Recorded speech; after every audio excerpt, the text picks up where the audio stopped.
ஊருக்கே இருக்கிற ஒரு பிரச்சனை என்ன அப்படின்னா, பொன்னாக்கும் காளிக்கும் ஒரு குழந்தை இல்ல அப்படிங்கிறது தான். எதுக்கு குழந்தை? உனக்கு நான் இருக்கேன், எனக்கு நீ இருக்கேன் அப்படின்னு ரொம்ப ஹாப்பியா இருக்கிற ஒரு ஃபேமிலிக்கு சுத்தி முத்தி இந்த ஊரார் பேசுற விஷயங்கள்னால எவ்வளவு கஷ்டமா இருக்கு. ஊர்ல எத்தனை பேர் இருக்காங்க? ஒருத்தனுக்கு ஒருத்தி அப்படிங்கிற அந்த ஒரு இதெல்லாம் வந்து நம்ம தானே ரொம்ப உண்டாக்கிக்கிட்டோம். புருஷன் இருக்கும்போது இன்னொருத்தன் கூட எல்லாம் இருக்கிறாளே, அவெல்லாம் நிம்மதியா இல்லையா? இப்ப இவளுக்கு என்ன ஆயிடுச்சு? இது ஏன் அவனால காலினால பொறுத்துக்க முடியல? குழந்தைய பார்க்கும்போது அவங்களுக்கு வர ஃபீலிங்ஸும், அந்த குழந்தை யாருடையது, இந்த மாதிரியான 1008 கேள்விகள்லாம் வந்து ஊர்க்காரங்களுக்கு இருக்கலாம். ஆனா பொண்ணோட மனசுல என்ன இருக்கு? இந்த கதையில வந்து பெருமாள் முருகன் அவர்கள் வந்து ஹைலைட் பண்ணியிருக்கிற விஷயமா எனக்கு படுறது என்ன அப்படின்னா, குழந்தை இல்லைன்னு இவ்வளவு நாள் ஏசினீங்க, இப்போ குழந்தை இருக்கு. குழந்தை இருந்தா இது யாரோடதுங்கிறத ஒரு பிரச்சனையை கொண்டு வரீங்க. ஆக மொத்தம் ஒரு பொண்ணுனால ஒரு ஊர்ல நிம்மதியா இருக்கவே முடியாதா, அவனால வாழவே முடியாதா அப்படிங்கிற ஒரு கேள்வியோட தான் வராது. இந்த புக்ல நிறைய விஷயங்கள் அவங்க டிஸ்கஸ் பண்ணது வந்து ஒரு கதையா மட்டும் இல்லாம ஒரு விஷயங்களை நம்ம வந்து எட்டி பார்க்க வேண்டிய ஒரு கட்டாயத்திலயும் இருக்கும். ஏன்னா ஒரு பெண்ணுக்காக ஒரு ஆண் வந்து பேசல, ஒரு பெண்ணுக்காக பெண்ணே பேசுறா, பெண்ணுக்கு அது பிடிக்கலங்கிறத பத்தி பேசுறா, இதுல என்னடா நியாயம் இருக்குங்கிற ஒரு கேள்வி கேட்கிறா. அது வந்து ரொம்ப அழகா இருக்கு.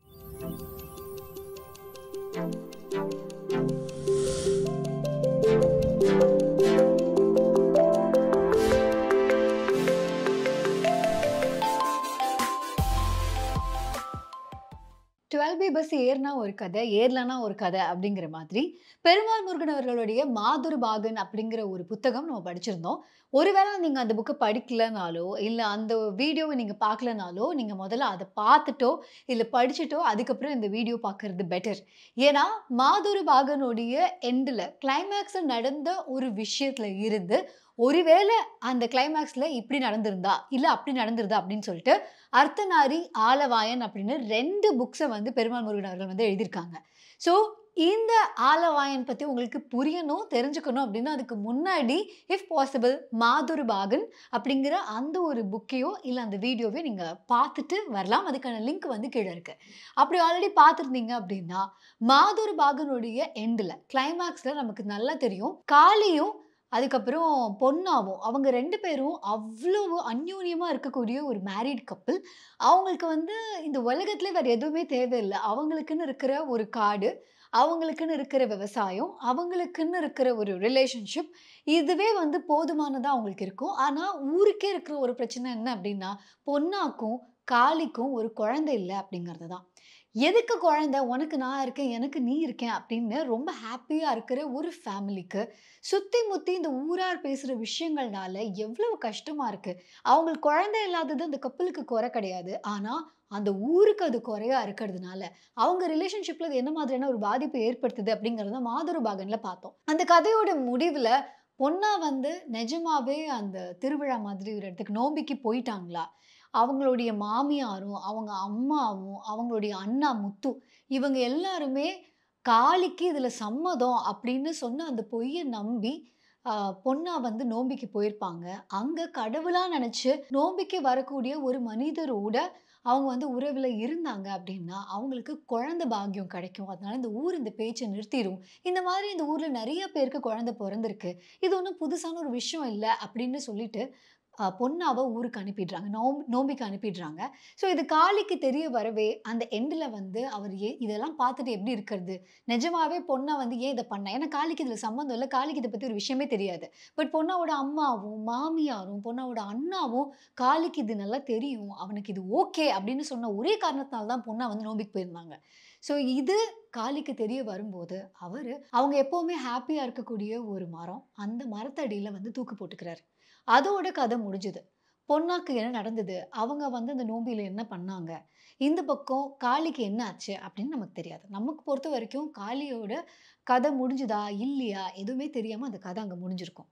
ஸோ அர்த்தநாரி ஆலவாயன்ல பெருமாள் முருகன் வந்து என்ன எழுதியிருக்காரு அப்படின்னா, ஒருவேள காளி தூக்கு போட்டதுக்கு அப்புறம் இறந்து போயிருந்தா, பொண்ணா திரும்பி வந்து பார்க்கும்போது காளி உயிரோட இல்ல அப்படின்னா, அவங்களோட லைஃப் என்ன இருக்கும்? அப்படிங்கிறது தான் ஆலவாயனோட கதை.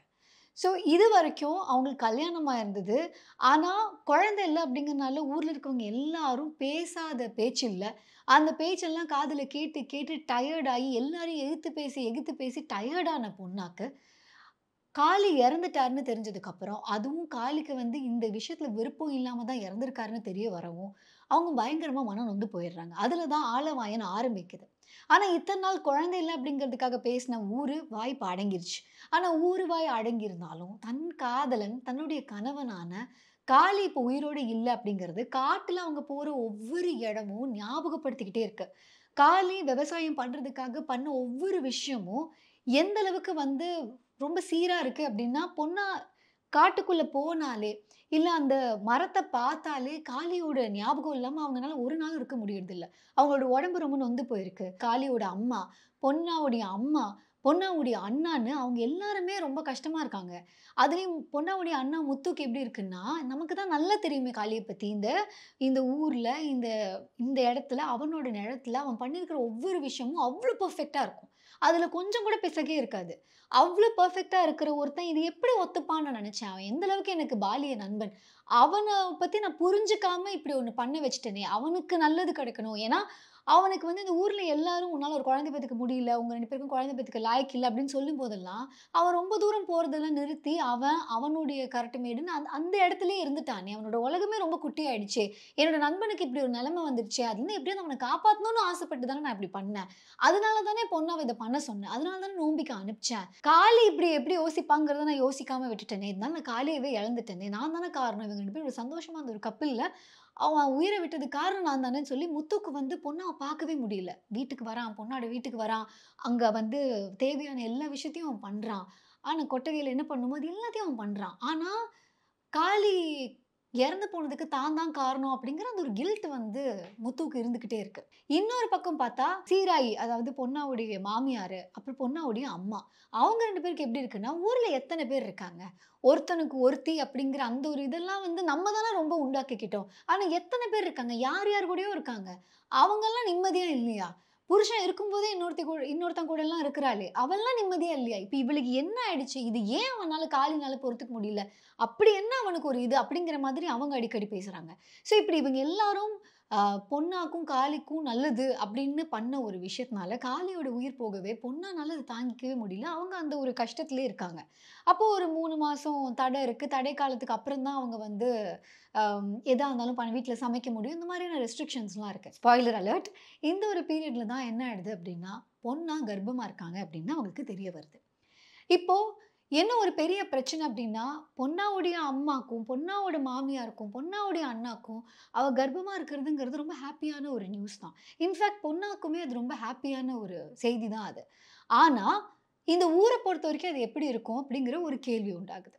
அப்போ இந்த ஊர்ல ஒரு சம்பிரதாயம் இருக்கு. என்ன சம்பிரதாயம்னா, ஒரு வேள இந்த மாரி கருத்தரிச்சிருக்கிற அந்த ஒரு பெண்ணுடைய கணவர் உயிரோட இல்ல அப்டின்னா, அவங்க வெள்ள சேலைலாம் உடுத்தியிருப்பாங்களா? ஸோ அந்த மாரி விதவை ஆயிட்டாங்க அப்டின்னா, அவங்க ஊர்ல எல்லாரையும் கூப்ட்டு, அவங்க எல்லார் முன்னாடியும் சொல்லணும், "இந்த குழந்தை இது இறந்து போன என் கணவனோடது தான்" அப்படின்னு ஊர்ல இருக்க எல்லார் முன்னாடியும் சொல்லணும். அதுக்கு அவங்க எல்லாரையும் கூப்பிடணும் அப்படிங்கிற ஒரு சம்பிரதாயம் இருக்கு. இது பொதுவா ஆண்கள் மட்டுமே கலந்துக்கக்கூடிய ஒரு விஷயம்.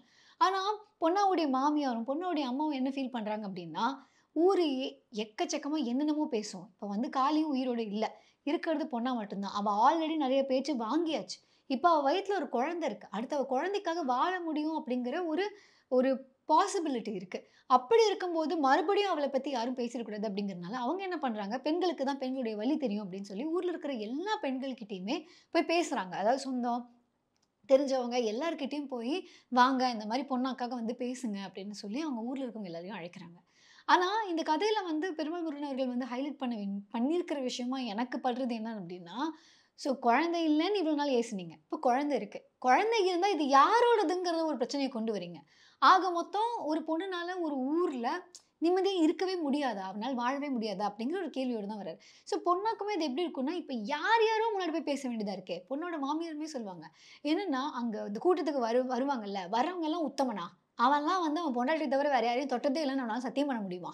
அப்படி அவனே ஒழுக்கம் கெட்டவனா இருப்பான். ஆனா அவன் முன்னாடி போய் நான் என் புருஷனுக்கு பொறந்த குழந்தை தான் இதுங்கிறத போய் அவ ஏன் பண்ணணும்? அந்த அளவுக்கு அவளோட நிலைமை என்ன ஆயிடுச்சு? அப்படிங்கிற மாரிலாம் ஒவ்வொரு பெண்களும் அவங்களுக்குள்ள எந்த அளவுக்கு சப்போர்ட்டிவா இருக்காங்க அப்படிங்கிற அந்த ஒரு விஷயத்த வந்து பெருமாள் முருகன் அவர்கள் வந்து இந்த பர்ட்டிகுலர் புக்ல வந்து பயங்கரமா எக்ஸ்ப்ளோர் பண்ணியிருக்காரு அப்படின்னு தான் சொல்லணும். நெறைய பெண்களுக்குள்ள இருக்கிற அந்த ஒரு கொஸ்டின்ஸ் அவங்களுக்கு வந்து சமுதாயத்துல ஏற்படக்கூடிய மாற்றங்களோ, இல்ல இருக்க அந்த ரூல்ஸ் அண்ட் ரெகுலேஷன்ஸ்லோ, அதுல இருக்க அவங்களுக்கு இருக்கிற வேறுபாடோ, இல்ல ஒரு வேற்று கருத்தோ, அது எல்லாத்தையும் அவங்க முன்வைக்கிறதும், இல்ல அதனால அவங்க வந்து படுற கஷ்டங்கள ஒருத்தர் மாத்தி ஒருத்தர் பகிர்ந்துக்கிறதும் அப்படிங்கிற மாதிரியான அந்த ஒரு விமனுக்கே உண்டான ஒரு ரிலேஷன்ஷிப்ப தான் இந்த புக்ல வந்து அவர் எக்ஸ்ப்ளோர் பண்ணியிருக்காரு. ஆ இது ஸ்பாயிலர் நான் சொல்லிட்டேன். பொண்ணா பிரெக்னன்ட்டா இருக்காங்க அப்படிங்கிறது தான். பட் பிரெக்னன்ட் ஆனதுக்கப்புறம், பொண்ணா வந்து என்ன பண்றாங்க? அவங்க அந்த குழந்தைய பார்க்கும்போது, குழந்தை பொறக்கறதும், இல்ல குழந்தைய பார்க்கும்போது அவங்களுக்கு வர ஃபீலிங்ஸும், அந்த குழந்தை யாருடையது? இந்த மாரியான 1008 கேள்விகள்லாம் வந்து ஊர்க்காரங்களுக்கு இருக்கலாம். ஆனா பொண்ணோட மனசுல என்ன இருக்கு? அந்த இந்த மாரி இவளுக்கு ஒரு குழந்தை பொறந்துட்டா, இவ பைத்தியம் பிடிக்காம நல்லா இருப்பா. ஏன்னா, இந்த வீட்ல வந்து ஒரு மரம் இருக்குமா, அந்த மரத்துக்கோட அடியில தான் வந்து பொன்னாவும் சரி, காளியும் சரி ஒரு கட்டில்ல தான் கிடப்பாங்க. அந்த மரத்தில தான் அவன் தூக்கு போட்டிருப்பான். பொன்னாக்கு எப்படின்னா, அந்த மரத்த பார்க்கும்போதெல்லாம் காளியோட ஞாபகம் வந்துட்டே இருக்கும். அதில இருக்க அவன் தூக்கு போட்ட கிளைய மட்டும் வெட்டியிருப்பாங்க. அந்த மரத்த வெட்டலன்னா பொண்ண விட்டுருக்க மாட்டா. அந்த மரம் வேணுன்றுவா. "அங்க தான் காளி இருக்கான். எனக்கு அந்த மரம் வேணும்" அப்படின்னு சொல்லிடுவா.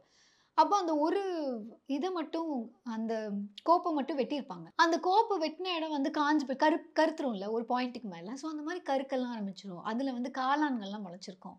அப்போ பொன்னாக்கு எப்படி இருக்கும்னா, அப்ப அத பார்க்கும்போதும் காளி ஞாபகம் தான் இருக்கும். ஆனா கதையோட எண்டுல அவங்களுடைய ஃபீலிங்ஸ் எப்படி மாறுது? ஒரு ஒரு ஒரு இறப்பு, ஒரு பயங்கரமான ஒரு இழப்பு தான் அது. அந்த இழப்புக்கு அப்புறம் எதுவுமே நடக்காது. இதுக்கப்புறம் லைஃபே இருக்காது. எப்ப வேணாலும் பொண்ண வந்து தூக்கு போட்டு அவளும் இறந்துருவா. இல்ல அவ ஏதாவது ஒரு விஷத்த குடிச்சிருவாளோ, ஏதாவது ஒண்ணு பண்ணிப்பாளோ! அப்படின்னு சுத்தி இருக்கவங்க எல்லாம் பயந்துகிட்டே இருப்பாங்க. இந்த மாதிரியான ஒரு கிரீவிங் பீரியட் ஒரு பாயிண்ட்க்கு மேல அது எப்படி ஆகுது? எவ்ளோ பெரிய கஷ்டமா இருந்தாலும், அதுலருந்து எப்படி நம்ம மீண்டு வரோம்? அதுலயும் கஷ்டங்கள் இருக்கலாம். வாழ்றதுல கஷ்டம் இல்லாம இருக்காது. அதுவும் எஸ்பெஷலி ஒரு கிராமத்துல இந்த மாதிரியான நெறைய கட்டுப்பாடுகள் இருக்கக்கூடிய ஒரு கிராமத்துல பெண்கள் மேலேயே வந்து எல்லா கலாச்சார சுமையும் பொருத்தப்பட்டிருக்கிற ஒரு இடத்துல, அங்க வந்து வாழ்றதுங்கிறது சுலபம் இல்ல. ஆனா அங்கேயுமே இவ்ளோ பெரிய இழப்புக்கு அப்புறம், அங்க இருக்கிற பெண்கள் எப்படி ஒண்ணு கூடுறாங்க? அதுலருந்து எப்படி பொண்ணா வளர்றாங்க? என்ன நடக்குது? அப்படிங்கிறது தான் ஆளவாயனுடைய கதை. இந்த புக்ல நெறைய விஷயங்கள் அவங்க டிஸ்கஸ் பண்ணது வந்து ஒரு கதையா மட்டும் இல்லாம, ஒரு சில விஷயங்கள நம்ம வந்து எட்டி பார்க்க வேண்டிய ஒரு ஒரு கட்டாயத்திலயும் இருக்கோம். ஏன்னா, அதுல இருக்கிற பெண்களே அத கொஸ்டின் பண்ணும்போது அது ரொம்ப அழகா இருக்கு. ஒரு பெண்ணுக்காக ஒரு ஆண் வந்து பேசல. ஒரு பெண்ணுக்காக பெண்ணே பேசுறா. பெண்ணுக்கு அது பிடிக்கலங்கிறத பத்தி பேசுறா. இதுல என்னடா நியாயம் இருக்குங்கிறது ஒரு கேள்வி கேட்கிறா. அது வந்து ரொம்ப அழகா இருக்கு. அதுல வந்து ஒரு பர்ட்டிகுலர் கேரக்டர் ஒண்ணு சொல்லியிருப்பாங்க. அம் இந்த மாதிரி எங்க இதுல அந்த ஒருத்தன், ஒருத்தி அந்த மாரிலாம் ஒண்ணும் கிடையாது. அந்த ஒரு ஓல்காவிந்து கங்கை வரைங்கிற ஒரு புக் இருக்கும். அந்த ஒரு புக்கோட ஸ்டார்ட்டிங்லயே அப்படிதான் இருக்கும். ஒரு பாட்டியோ, ஒரு பெரிய ஒரு லேடி ஒருத்தங்க இருப்பாங்க.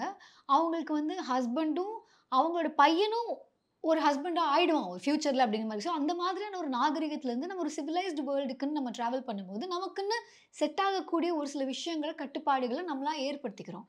அந்த ஏற்பாடு மூலமா சமூகமா நம்ம வந்து சுமூகமா வாழ்றதுக்கான ஏற்பாடுகள் பண்றோம். ஆனா, அதுல ஒரு சாராருக்கு அதுல வந்து எந்த ஒரு அ பலனும் இல்ல அப்டின்னா, அவங்க எப்படி அந்த விஷயங்கள அட்ஜஸ்ட் பண்ணிட்டு, ஏன் ஒரு சமுதாயத்த அவங்க அட்ஜஸ்ட் பண்ணி வாழணும்? அப்படிங்கிற ஒரு சில கேள்விகள இந்த புக்ல வந்து அவங்க எழுப்பியிருக்காங்க அப்படின்னு சொல்லலாம். இது ஒரு நெறைய விமனுக்கு இருக்கிற கொஸ்டின்ஸ் தான். ஆனா, அது ஒரு கதை வடிவில இருக்கும்போது, கேள்விகளா மட்டும் இல்லாம, ஒரு கதையா அது இருக்கும்போது, அதோட ஃபீலிங்ஸ் வந்து இன்னும் பெட்டரா கொண்டு போய் சேர்க்க முடியும் அப்படிங்கிறது தான் அதுக்கான நம்பிக்கை. ஸோ, ஆலவாயன் பை பெருமாள் முருகன் இந்த புக்க நீங்க வாங்கி படிக்கணும் அப்படின்னா, அதுக்கான லிங்க் இங்க கீழ இருக்கு. அர்த்தநாரி நான் இன்னும் படிக்கல. நீங்க படிச்சிருந்தீங்கன்னா, அந்த புக் எப்படி இருந்தது அப்படிங்கிறத வந்து கமெண்ட் பண்ணுங்க. இதே மாதிரியே இன்னும் நெறைய புத்தகங்கள நம்ம புக் ஷோல வந்து ரிவ்யூ பண்ணியிருக்கோம். தமிழ் ஃபிக்ஷனா இருக்கட்டும், இங்கிலீஷ் ஃபிக்ஷனா இருக்கட்டும், செல்ஃப் ஹெல்ப், சைக்காலஜி, பேரண்டிங், ஆ செக்ஸ் அப்படிங்கிற மாதிரி நெறைய ஜானர்ஸ்ல வந்து புக்ஸ் எக்ஸ்ப்ளோர் பண்ணியிருக்கோம். ஸோ, அதெல்லாம் நீங்க எக்ஸ்ப்ளோர் பண்ணணும் அப்படின்னா, அந்த புக் ஷோ யூடியூப் சேனல விசிட் பண்ணுங்க. அதுல இருக்க புக்ஸ பாருங்க. உங்களுக்கு ஏதாவது புக் பிடிச்சிருந்தது அப்படின்னா, தயவு செஞ்சு மத்தவங்களுக்கு ஷேர் பண்ணுங்க. இல்ல இந்த புக்க வாங்கி படிங்க. Happy reading. அண்ட் இவ்வளவு நேரம் நான் பேசின விஷயங்கள்லாம் நீங்க வந்து ஆடியோவா மட்டும் கேட்டா போதும் அப்படின்னா, இந்த book show podcast audio streaming platforms எல்லாத்துலயும் அவைலபிளா இருக்கு. ஸோ அதையும் கேட்டுட்டு do let us know if you love it. Thank you so much. Bye.